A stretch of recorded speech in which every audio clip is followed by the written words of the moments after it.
a child no more than 7 years old, kneeling in the dirt as a samurai raises his katana. The blade catches the morning sun for just a moment before it falls. Another head for the collection. Another honorable kill in the name of Bushido. This isn't fiction. This isn't Hollywood. This is the samurai history they've been hiding from you for centuries. Everything you think you know about these noble warriors, the honor, the loyalty, the spiritual discipline, it's all been carefully crafted to hide a truth so dark, so systematically brutal, that it would shatter the romantic image Japan has spent decades building. They don't want you to know that the samurai weren't just warriors, they were state-sanctioned terrorists who built their power on an ocean of innocent blood. They don't want you to know that Bushido, the sacred warrior code, was nothing more than propaganda invented hundreds of years after the fact. And they certainly don't want you to know about the systematic massacres, the religious persecutions, and the political purges that defined samurai rule for over 7 centuries. But today, I'm going to tell you everything. The massacres they've buried, the lies they've propagated, the cover-up that continues to this day. Because when you peel away the cherry blossoms and the tea ceremonies, when you look past the Hollywood glamour and the anime fantasies, you'll discover that the samurai was something far more terrifying than any movie villain. They were real, and they ruled Japan with a cruelty that would make medieval European tyrants look merciful. Let me start with a question that will change everything you thought you knew about samurai honor. What do you do with 40,000 severed heads? If you're Toyotomi Hideyoshi in 1597, you build a monument. You pile them into a massive burial mound called Mimizuka, the ear mound, right in the heart of Kyoto. And you call it a memorial to your glorious victory in Korea. 40,000 Korean noses and ears, sliced from corpses and living victims alike, shipped back to Japan as trophies. This wasn't the work of a rogue psychopath. This was official samurai policy, ordered by one of the 3 great unifiers of Japan and carried out by thousands of honorable warriors. But here's what they really don't want you to know. This wasn't unusual. This was Tuesday for the samurai class. See the romantic notion of samurai taking heads only from fallen warriors in honorable combat? Complete fantasy. The reality was a systematized killing machine that turned human butchery into a competitive sport. Every samurai knew the rules: bring back a head, get a reward. The more prestigious the victim, the bigger the prize: gold, land, titles, political power, all yours, as long as you could produce proof of your kill. And if you couldn't tell a peasant's head from a general's, well, that was just good business sense. During the invasion of Korea, Japanese forces didn't just kill enemy soldiers, they slaughtered entire villages, competing to see who could collect the most trophies. Pregnant women, children, elderly farmers who'd never held a weapon. None of that mattered. A head was a head, and a head meant advancement. One samurai, Yoshino Jingo Zimon, wrote proudly in his diary about capturing the city of Busan. The Korean people ran toward the east gate, clasping their hands and begging in a Chinese dialect they thought we understood, but our troops paid no heed. They charged forward and cut down everyone, men, women, children, even dogs and cats, like a sacrifice to the god of war. 85,000 people died in that single campaign, 85,000 civilians butchered by samurai who then returned home to write poetry about cherry blossoms and honor. But Korea was just practice, because when the samurai turned this killing expertise on their own people, when they brought these battlefield tactics home to Japan, the real horror began. The most systematic massacre in samurai history didn't happen on some distant battlefield. It happened on sacred ground, at Mount Hiei, where Buddhist monks had lived and studied for centuries. In 1571, Oda Nobunaga decided the monks were a political threat. His solution? Complete extermination. 20,000 troops surrounded the mountain. Every temple was burned. Every monk was killed. Every man, woman, and child who'd sought sanctuary there was hunted down and butchered. The samurai didn't distinguish between combatants and civilians, between the guilty and the innocent. They killed everyone they could find, then presented the severed heads to Nobunaga like offerings to a demon king. This wasn't war. This was genocide with a katana. But the killing didn't stop when the wars ended. In fact, when the samurai no longer had foreign enemies to slaughter, they turned their expertise to an even more sinister purpose: maintaining power through systematic terror. Here's a secret they've buried so deep that most Japanese historians won't even acknowledge it. The samurai killed more people during peacetime than they ever did in war. When Tokugawa Ieyasu finally unified Japan in 1603, ending centuries of constant warfare, you might think the killing would stop. You'd be wrong. The samurai had spent generations perfecting the art of murder, and they weren't about to give up their most valuable skill just because there were no more battles to fight. Instead, they institutionalized it. Take the case of Toyotomi Hidetsugu, nephew and heir to Toyotomi Hideyoshi. In 1595, Hideyoshi decided his nephew might someday threaten his own newborn son's claim to power. The solution wasn't exile or political maneuvering. It was total annihilation.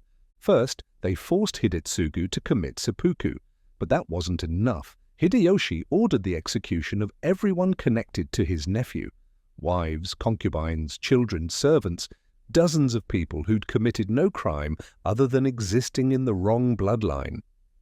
The children were the worst part. Some were so young they didn't understand what was happening. They were led to the execution ground thinking they were going to see their father. Instead, they were beheaded one by one while their mothers watched. Then the mothers were killed too. One child, barely 5 years old, asked the executioner, "Are we playing a game?" Those were his last words. This wasn't an isolated incident. This was standard operating procedure for samurai political disputes. Eliminate the threat, eliminate the family, eliminate even the memory of the threat. Complete erasure through violence. The Shimabara Rebellion of 1637 shows just how systematic this approach became. When Christian peasants, starved by excessive taxation and persecution, finally rose up in desperation, the Tokugawa response was methodical extermination.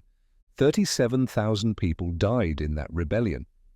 But here's the part they don't teach in schools. Most of them weren't fighters. They were farmers, women, children, anyone who lived in the wrong area or practiced the wrong religion. The samurai didn't just defeat the rebellion, they depopulated entire regions. After the siege of Hara Castle, where the last rebels made their stand, the samurai spent days going through the corpses, identifying bodies and collecting heads for the bounty system that was still very much in operation. They found the body of a 16-year-old boy who'd been leading the Christian rebels. They cut off his head and paraded it through the streets as a warning. But perhaps the most chilling example of samurai peacetime brutality was the systematic elimination of the Toyotomi family after the Battle of Osaka in 1615. Tokugawa didn't just defeat his rivals, he hunted down every person with Toyotomi blood, no matter how distant the connection. Hundreds of people were executed, women who'd married into the family decades earlier, children who'd never even met Hideyoshi, servants whose only crime was loyalty to the wrong master. The samurai tracked them down with the efficiency of modern intelligence agencies and the brutality of medieval executioners. They even killed infants. Babies who couldn't possibly threaten anyone were murdered in their mother's arms, their blood spilled to ensure the Tokugawa monopoly on power would never be challenged. This is what samurai honor really looked like, the systematic murder of children to protect political interests. Yet there was one group that faced an even more horrifying fate than political rivals, a group whose persecution revealed depths of samurai cruelty that would shock even hardened medieval Europeans. February 5th, 1597, Nagasaki. 26 men and boys are marched through the streets with their ears and noses already cut off, blood streaming down their faces.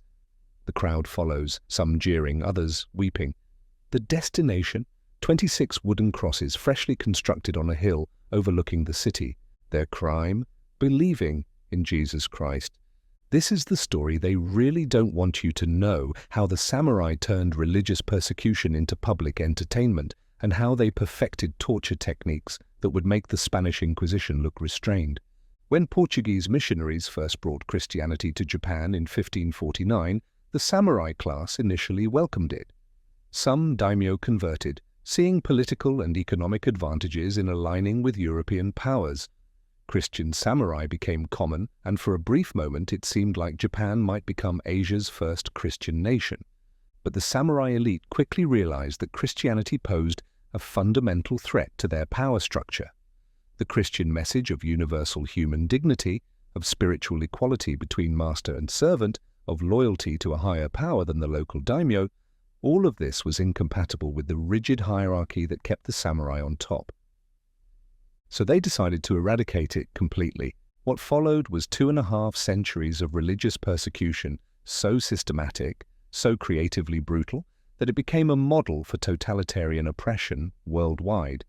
The samurai didn't just ban Christianity, they turned its elimination into a science. The crucifixions were just the beginning. Those 26 martyrs in Nagasaki were killed as a warning, but when Christians continued practicing their faith in secret, the samurai escalated their methods dramatically. They developed a torture called the pit, hanging Christians upside down over a hole filled with excrement and rotting corpses, keeping them barely alive for days while they slowly suffocated on the stench. They invented water torture techniques that could keep victims conscious and suffering for weeks. They perfected methods of slow dismemberment that could stretch a single execution across multiple days. But the most diabolical aspect of samurai religious persecution was the Fumi system, forcing suspected Christians to step on images of Christ or the Virgin Mary. Refuse and you faced torture and execution. Comply and you betrayed everything you believed in. It was psychological warfare designed to destroy faith through forced apostasy. The samurai made it a public spectacle. Entire communities were forced to watch as their neighbors were tortured to death, the message clear. This is what happens to anyone who defies our authority. Children were made to witness their parents' executions, then forced to step on sacred images themselves. During the Shimabara Rebellion, when Christian peasants finally fought back against this persecution, the samurai response revealed the true extent of their brutality. They didn't just kill the rebels, they tortured them with techniques specifically designed to mock their faith. Christians were crucified upside down in parody of St. Peter. They were forced to renounce their beliefs while being slowly burned alive. Some were skinned alive while being made to listen to Buddhist chants. The samurai had turned religious persecution into performance art. One Dutch observer, François Caron, witnessed the execution of Christian women and children after Shimabara and wrote, "They were thrown alive into the flames, while their tormentors stood around laughing and mocking their prayers. Even the infants were cast into the fire, and when they tried to crawl out, they were pushed back with spears." This wasn't religious zeal, this was sadism elevated to state policy. By 1650, the samurai had achieved something unprecedented in human history: the complete elimination of an entire religion from a nation of 30 million people. Every church destroyed, every priest killed or expelled, every Christian forced to renounce their faith or die. But they didn't stop there. They created a system of hereditary religious guilt, marking the descendants of Christians as suspect for generations. They established networks of informants and spy systems that would make Stalin's NKVD jealous. They turned neighbor against neighbor, family member against family member, creating a culture of paranoia that lasted for centuries. But perhaps the most disturbing truth is how this violence was justified, how the samurai convinced themselves and the world that this systematic cruelty was not only acceptable, but honorable. Here's the truth they've spent over a century trying to hide. Bushido, the sacred warrior code that supposedly guided samurai behavior for 1,000 years, was invented in 1899 by a man who'd never held a sword in battle. His name was Nitobe Inazo, and he was a Christian academic living in Pennsylvania when he wrote Bushido the soul of Japan. His goal wasn't historical accuracy, it was international propaganda. Japan was trying to modernize and gain respect from Western powers, and they needed a way to make their warrior class seem noble and civilized rather than bloodthirsty and brutal. So Nitobe took elements of Confucian philosophy, Buddhist meditation practices, and Western chivalric ideals, wrapped them together, and called it the ancient way of the samurai. It was complete fabrication, and it worked perfectly. Within decades, this manufactured Bushido had become accepted as historical fact, not just in the West, but in Japan itself. The real history of samurai brutality was buried under layers of romantic mythology about honor, loyalty, and spiritual discipline. But here's what the actual historical records show. Medieval samurai had no unified code of ethics. They served whoever paid them best, switched sides whenever it was advantageous, and showed about as much honor as medieval European mercenaries. Take Akechi Mitsuhide, who served Oda Nobunaga faithfully for years before assassinating him in 1582, or Kobayakawa Hideaki, who betrayed the Western army at the Battle of Sekigahara to secure his own political future. Or any of the thousands of samurai who switched allegiances during the Sengoku period based purely on tactical advantage. The idea that these men lived and died by some noble code of honor is laughable when you look at their actual behavior. They were pragmatic warriors in a brutal age, concerned primarily with survival, advancement, and profit. Even seppuku, ritual suicide, which has become the ultimate symbol of samurai honor, was originally just a practical way to avoid the shame of capture and torture. It had nothing to do with spiritual purification or moral principles. It was simply the least horrible way to die when you'd been cornered by enemies. The real samurai code, insofar as one existed, could be summarized in 3 principles: serve your immediate superior, advance your family's interests, and don't get caught breaking the rules. Everything else was situation-dependent pragmatism. But the Bushido myth served a crucial purpose in modern Japan. After the Meiji Restoration of 1868, when the samurai class was officially abolished, the new government needed a way to maintain Japanese cultural identity while modernizing the country. The invented warrior code provided a perfect bridge between traditional Japanese values and modern nationalism. During World War II, this fabricated Bushido became the ideological foundation for Japanese militarism. Kamikaze pilots were told they were following ancient samurai traditions when they flew suicide missions. Soldiers were taught that surrender was dishonorable according to the warrior code. Civilians were encouraged to commit mass suicide rather than face occupation. Millions died because of a lie created by a 19th-century academic. But the most insidious aspect of the Bushido myth is how it's been used to whitewash samurai history. Every act of brutality, every massacre, every systematic persecution gets explained away as either a different time or not true Bushido. The real behavior of historical samurai gets dismissed as aberrations rather than the norm. This manufactured honor code concealed something even darker than individual acts of violence or cruelty. It hid the true nature of samurai power, not as noble warriors protecting the innocent, but as a hereditary class of professional terrorists who maintained their dominance through systematized fear. The ultimate truth they don't want you to know about the samurai is this: they weren't warriors at all. They were the world's first systematic practitioners of state terrorism, and they ruled Japan for 700 years through the calculated use of terror as a tool of social control. Every aspect of samurai society was designed to maximize fear among the general population. The swords they carried weren't just weapons, they were symbols of their legal right to kill anyone of lower social status for any perceived slight. This wasn't just theoretical, it was everyday reality for millions of Japanese people. The practice of kirisute gomen, literally cut and leave, gave any samurai the legal authority to execute any commoner who showed insufficient respect. Fail to bow low enough, speak when not spoken to, or even make eye contact at the wrong moment, and you could be cut down on the spot with no legal consequences for your killer. This created a culture of absolute terror. Entire populations lived in constant fear of accidentally offending a samurai. Farmers worked their fields with their eyes cast down. Merchants conducted business in whispers. Children were taught from birth that their lives were worth less than a samurai's convenience, but the individual violence was just the surface layer. The real control came through systematic, organized campaigns of terror designed to break the will of entire populations. The Ikko-Ikki uprisings of the 16th century show how this worked in practice. When Buddhist communities tried to govern themselves independently, the samurai response wasn't military defeat.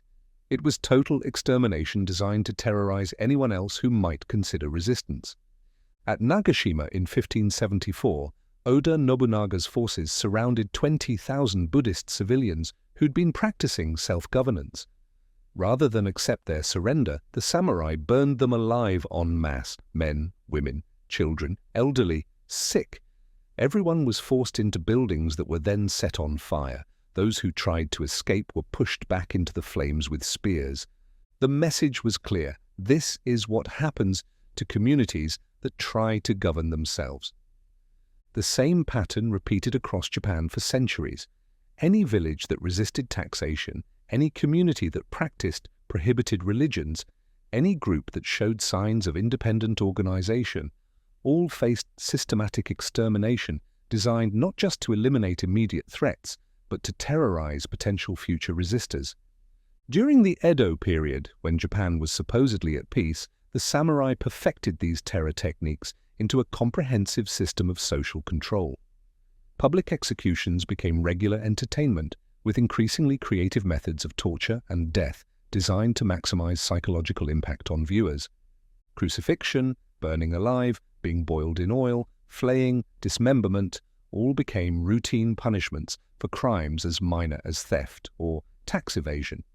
But the real purpose wasn't justice. It was demonstrating the absolute power of the samurai class over everyone else's life and death. The most telling evidence of this systematic terrorism is how it was documented and celebrated. Samurai kept detailed records of their executions, not for legal purposes but as entertainment and instruction. They wrote manuals on torture techniques. They competed to invent new methods of inflicting suffering. One manual from the late Edo period describes 47 different execution methods, complete with illustrations and advice on how to maximize both pain and public spectacle.